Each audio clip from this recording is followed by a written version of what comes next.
Hey, what's up, everybody? We're going to look at how to create a poll and what that looks like after we've created a new meeting and what that looks like in a Zoom meeting, how to see the results, push it out to participants, and how to also share the results.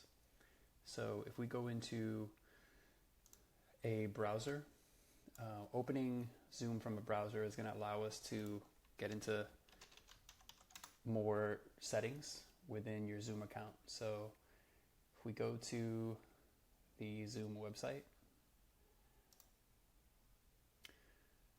and I'm going to go ahead and sign in at the top right.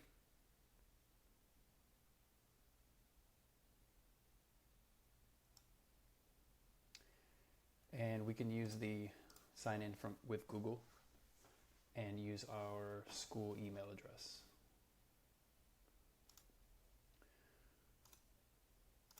I'm going to click here, and that should log us in to our account. Okay, so now I'm going to schedule a new meeting in order to create a poll that shows up in that meeting. So we're going to call this test meeting.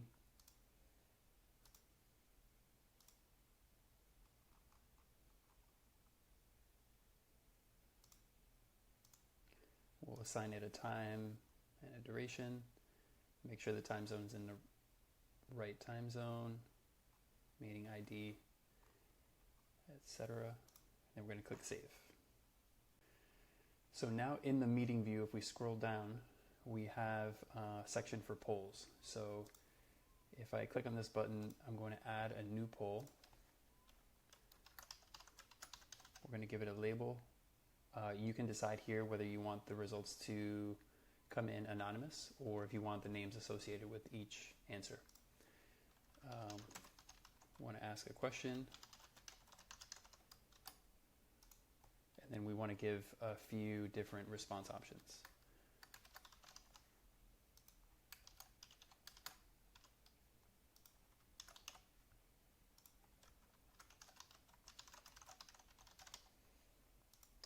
And we're going to go down and click Save.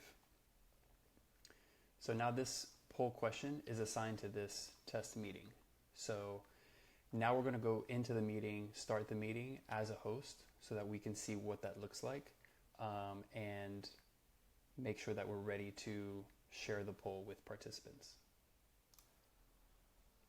All right, so we're back on the Zoom home screen, and the meeting that we just set up now shows up here as upcoming. So we're going to go ahead and start that meeting.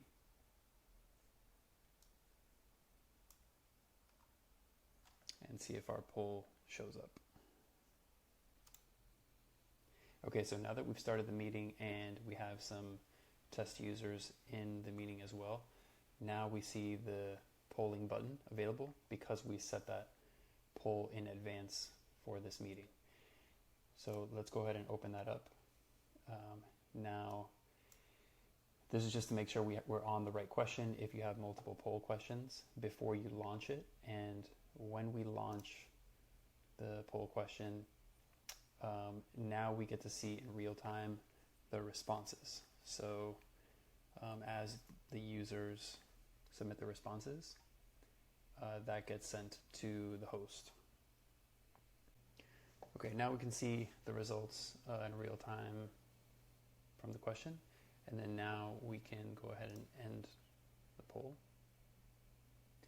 Now from here, I can relaunch it. If we relaunch it, we lose the data from the previous poll. So one thing to keep in mind. And then if we want to share the results with the participants, we can click on this button here. And that will share this image with all of the participants. So how many answered for each option, and then the percentage answered for each option. So if you're looking at unpacking the correct answer or allowing students to see in real time how they can assess their own performance on a question, you can do that through here. So that's how to create a poll in Zoom. So 3 reminders. Number 1, make sure to create the poll before you start the session. Number two, it's best to create it right after you've created the meeting so that you're in the same window. And then lastly, make sure that the participants are in the meeting before you share the poll to make sure that everybody gets it and can answer your question. So that's it. Hope that's helpful. Thanks.